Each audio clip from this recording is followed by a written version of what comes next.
Voilà, c'est bon. Bonjour à toutes et à tous. Merci pour votre connexion et votre participation à cette séquence inédite pour les vœux de la Fédération du bâtiment de l'Eure en Facebook Live. Donc, en attendant que tout le monde arrive et que le président s'installe, quelques points précision technique. Nous avons la possibilité d'avoir des échanges avec l'auditoire via le chat de Facebook. Donc, posez vos questions par écrit, on relaiera vos questions. De façon aussi à permettre à la séance d'être interactive. Voilà. On patiente quelques instants et ensuite je donnerai la parole à notre président Philippe Bougard.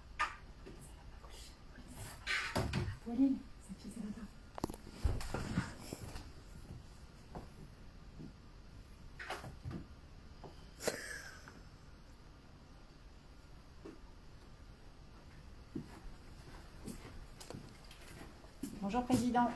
Bonjour à tous. Chers amis, chers collègues, chers confrères, chers partenaires, merci pour votre présence. C'est toujours un plaisir et un privilège pour moi de prendre le temps d'échanger pour se retrouver même virtuellement. La tradition de notre cérémonie des vœux est encore une fois bousculée par la star Covid qui s'invite décidément sur le devant de toutes les scènes depuis presque 2 ans maintenant. Est-ce une histoire sans fin ? À quand le bout du tunnel ? Personne n'a vraiment de réponse. Mais toujours est-il que nous gagnons en sagesse, diront certains. D'autres pencheront davantage pour de la résignation. Une chose est sûre, nous faisons avec et nous nous adaptons. Cette séquence Facebook Live est une première pour moi et je vous l'avoue, un exercice inconfortable, car parler devant un public virtuel est très perturbant. Très certainement parce que l'écran fait écran. L'objectif, néanmoins, de cette séance live est d'être courte pour laisser place à l'échange et aux interactions. Je compte sur vous pour poser des questions. Elle sera d'ailleurs disponible en podcast sur nos réseaux dès demain. Merci président. Est-ce qu'on peut revenir, si vous voulez bien, quelques instants sur l'année 2021 ? Qu'est-ce que vous avez envie de nous en dire, selon vous ? Bien écoutez, notre menu 2020 était déjà bien corsé et l'épisode Covid n'a fait qu'ajouter du piment à une note déjà très salée. L'entrée, matériaux, s'est relevée d'emblée très indigeste. Dès la fin 2020, les signaux se sont multipliés sur l'envolée des prix et des matières. Où en est-on aujourd'hui ? Nous essayons tant bien que mal d'avaler la couleuvre des hausses stratosphériques, des délais qui s'allongent et des clients privés sourds à toute révision des prix. La FFB, tant nationale que locale, n'a pas ménagé ses efforts pour en infléchir les impacts. En plat de résistance, c'est le cas de le dire, et à la carte de tous les jours, j'appelle le manque de main-d'œuvre et de personnel motivé et qualifié, denrée de plus en plus rare.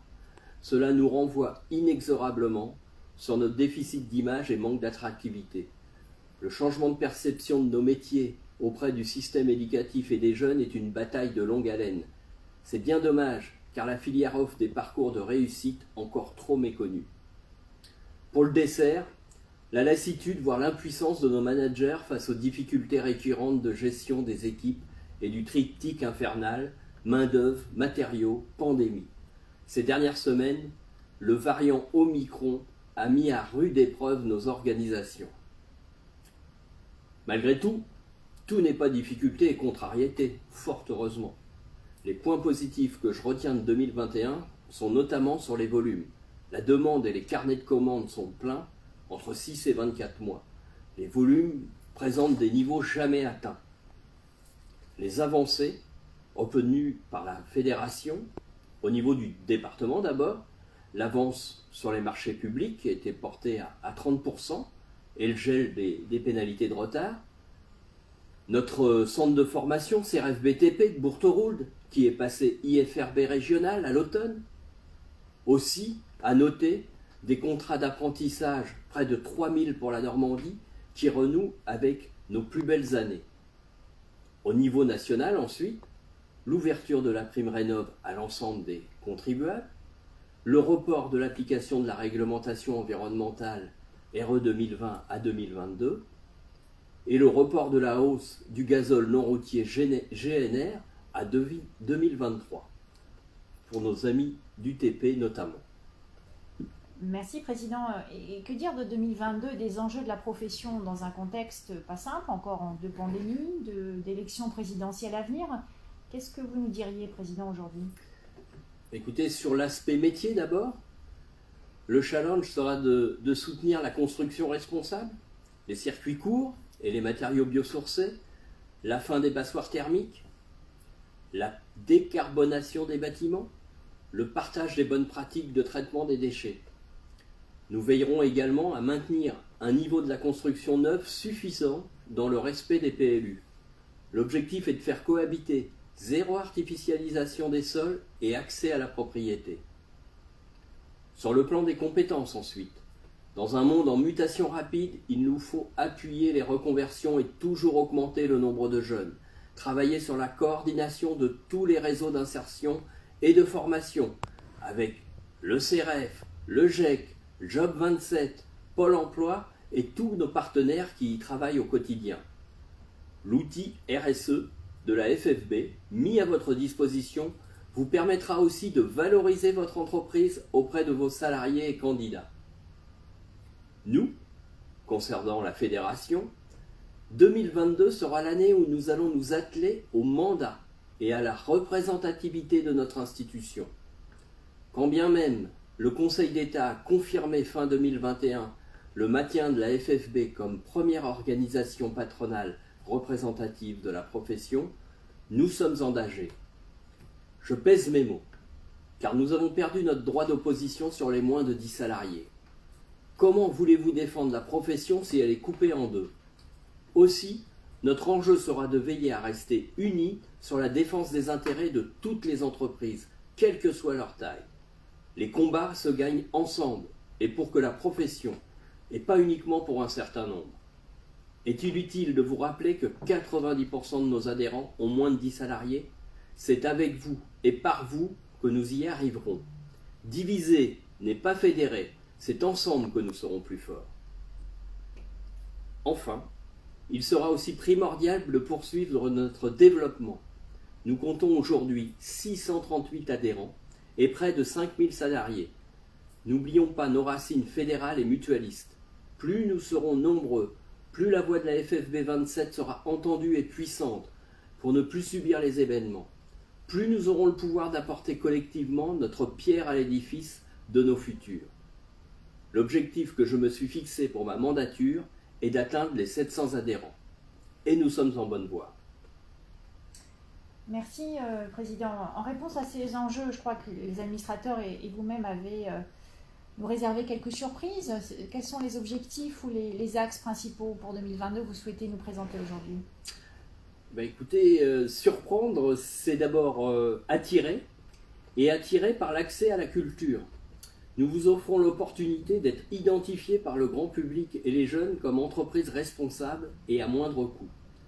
Créer des sculptures monumentales avec des déchets du BTP, oui, c'est possible.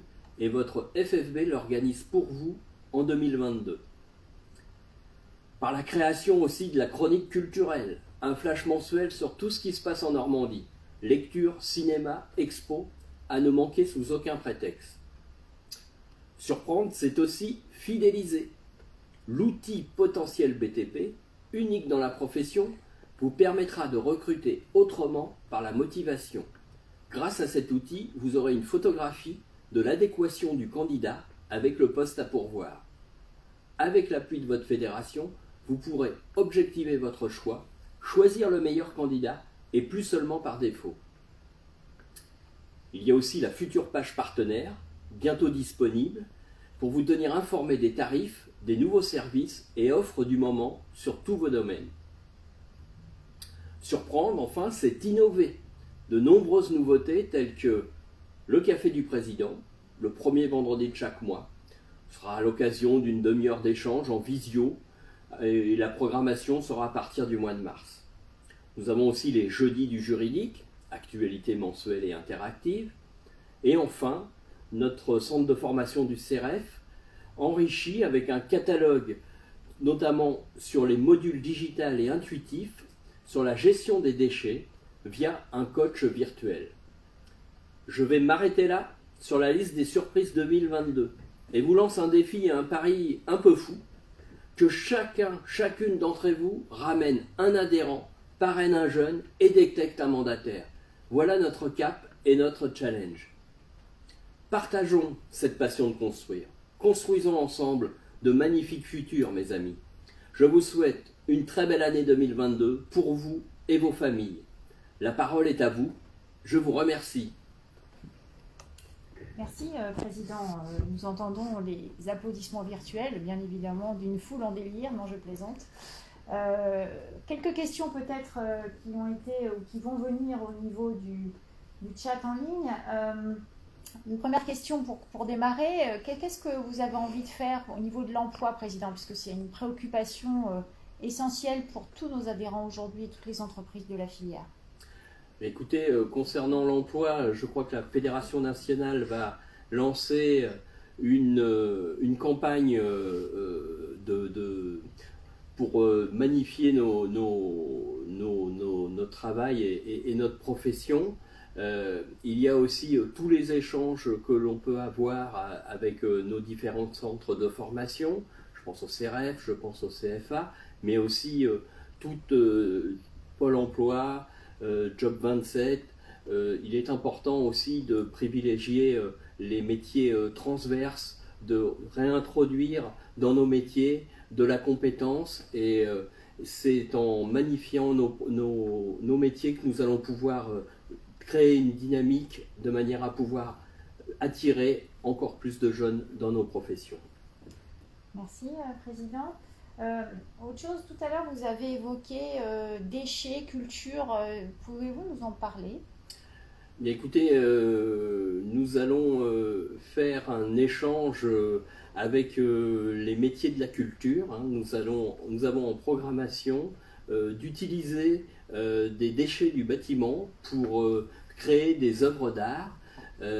Cette manifestation aura lieu au courant du mois de mai et sera sur Évreux. Nous avons choisi de nous associer avec le parcours de sculpture, et dans les jardins de l'évêché, nous aurons l'occasion de faire venir des artistes qui créeront devant vous des œuvres avec des déchets du bâtiment.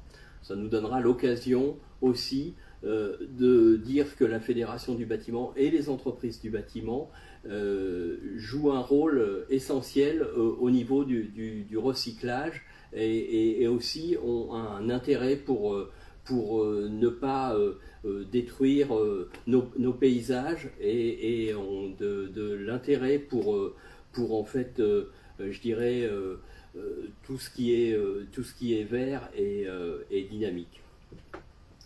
Ok, merci, Président. Donc intéressant. Question, revenons un peu sur l'aspect économique, si vous voulez bien, pour les matériaux, puisque c'est quand même une préoccupation majeure actuellement pour toutes nos entreprises. On dit que le bâtiment va, on n'a jamais été aussi secteur autant porteur, beaucoup de commandes, vous l'avez dit tout à l'heure. Comment vivent cette période, toutes nos entreprises et nos adhérents en particulier? Écoutez, c'est une période effectivement extrêmement paradoxale, puisque d'un côté, nous avons des carnets de commandes pleins du travail, et d'un autre côté, la difficulté, c'est de subir ces hausses de matériaux qui sont très importantes. Donc, il faut arriver à associer en fait ces hausses et obtenir de la rentabilité sur nos chantiers. Donc effectivement, c'est très compliqué, et nous devons nous battre tous les jours pour ne pas que ces problématiques de hausse viennent entraver notre rentabilité. C'est un travail de chaque instant. Ok, merci Président. Des témoignages de soutien et de sympathie arrivent sur le chat là en ligne. C'est à la fois notre président Fédération Normandie, Olivier Rousseil, hein, qui nous souhaite aussi à toutes et à tous une très bonne année, et dire que la Fédé Normandie est bien sûr aux côtés des territoires et bien évidemment aussi aux côtés de l'Eure. Régis Réchet, notre partenaire au PPBTP, qui bien sûr sera avec nous et sur toutes les animations autour de la sécurité, des gestes de prévention et d'accompagnement au quotidien, puisque c'est quand même ça qu'il ne faut pas oublier. Voilà pour les premières manifestations de soutien et de commentaires sur le chat. Merci à tous. D'autres questions peut-être qui arrivent? Non, pour le moment. Écoutez, si je regarde l'horaire, on a Christian Marquet également, oui, notre ami Christian, bien sûr, fier d'être artisan aussi supporter, CPME aussi leader pour le département de l'Eure, nous souhaite toutes nos amitiés, à la fois à vous, Président, et à la Fédération. Voilà pour l'essentiel, semble-t-il, je regarde le chat. Il n'y aurait pas d'autres commentaires, si ce n'est que nous avons aussi d'autres présidents connectés comme Lorne, Benoît Loret, Karen Beauvillard aussi connectée, Stéphanie Auger également, et beaucoup d'autres, bien sûr, adhérents qui sont fidèles dans nos rangs. Très bien. Et écoutez, moi je remercie tout le monde pour leur participation et leur soutien à la Fédération du bâtiment de l'Eure. Je vous souhaite à nouveau une très belle année 2022 et souhaite vous retrouver rapidement en présentiel parce qu'il n'y a rien de mieux malgré tout. Et donc voilà, très belle journée à vous et à bientôt. Je vous remercie. Merci beaucoup Philippe, à bientôt.